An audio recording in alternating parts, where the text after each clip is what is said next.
Welcome to Radical Wellness TV. This is my phone number. One of my myotherapies that I use is called deep tissue. There are a variety of other myotherapies that I use in my business. I've been in practice for 10 years. I have a master's degree in kinesiology, and my name is Sean Sabalka, or as people call me, Dr. Knot, because I like to remove knots from muscles. There are layers of skin, and underneath those layers you'll find a little knot inside the muscle, and that's where we go and find the trigger points that release when we put pressure on them. So all of our myotherapies do pressure releases, or sometimes we actually come up with a release, a little microfiber release, and that will release any old scar tissue too. I find in my clients that they're all different. So whether they're experiencing leg pain, back pain, or I'll find people are having shoulder pain.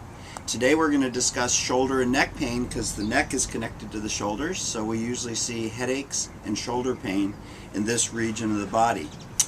A lot of my clients are different, so I have to choose different therapies when they come in. Sometimes I'll have them laying passively.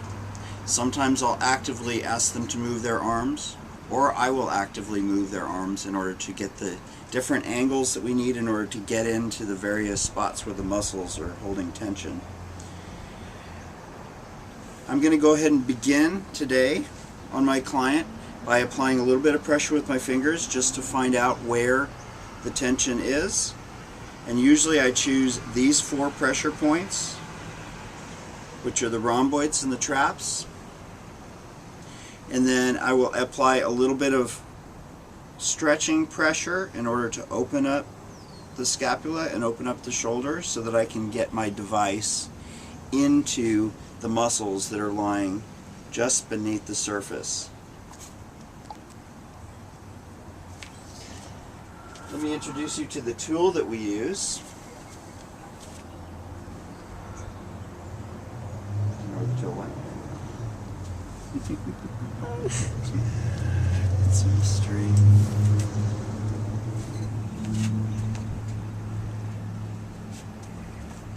Is there on my box in my backpack?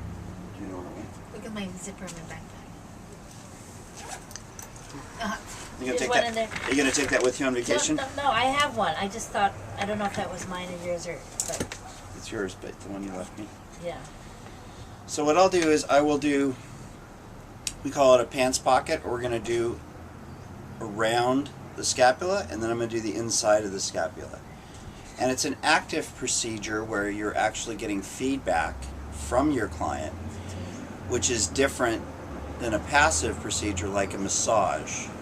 That's the difference between therapy and massage. Therapy, we're actually getting response, and in a massage we're not getting a response. You can actually go to sleep during a massage. So I will very rarely do a massage, but mostly I do therapy on my clients because they have specific issues. And what I do is I go down, 1 is feeling it, 2 is where it starts becoming a little uncomfortable, getting down to the level we need to be, and then 3 is too much, so I'll back off a little bit. So I'll wait till my client either gives me a finger or some sort of indication, and then I will back off. And I like to hold it for 7 seconds. You can hold it a little less, or you can hold it a little more. Again, it just depends on your client and how their tissue feels. A healthy muscle is a soft, supple muscle, whereas a muscle that is under stress or has disease or some sort of a problem is going to be really hard. So those you want to hold a lot longer because it takes a while to get down to that trigger point. But as a general rule, 7 seconds is your magic number. Everyone likes the number 7, so that's a good thing.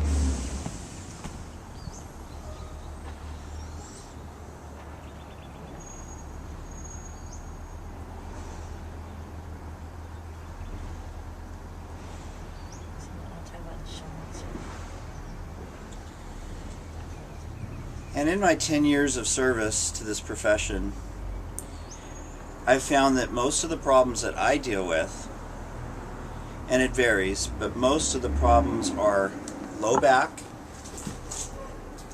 neck and shoulders. And then occasionally I'll have someone with a foot issue, like if they were a runner, they would have a plantar fasciitis on their heel. And that can be anyone playing basketball, volleyball, tennis. Even sometimes cyclists will get a little plantar fasciitis, and I'll be able to treat that because anything in the hips or the feet usually can take a lot of pressure. They're sensitive, but they need a lot of pressure in order to release those trigger points.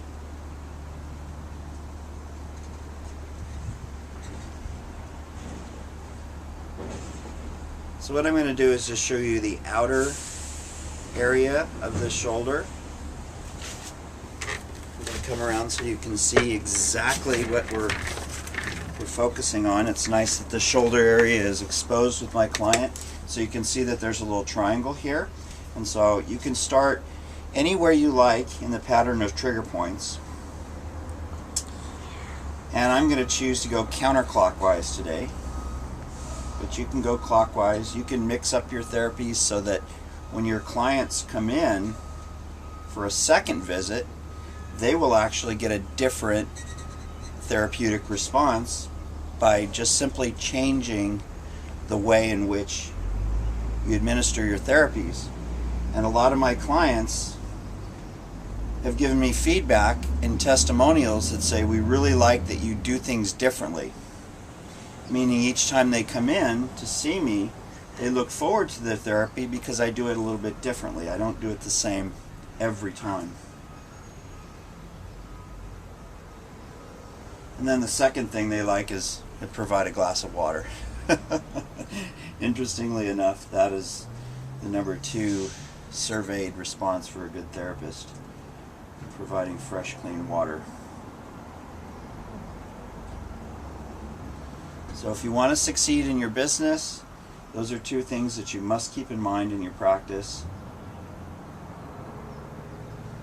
And I found third in the survey was a nice soft table. So you want to get a real spongy table like this one, usually about 3-inch pad. Most of the pads are only 1 inch to 2 inch, so you want to make sure to get the 3-inch Cadillac, because let me tell you, clients notice the difference. They really do.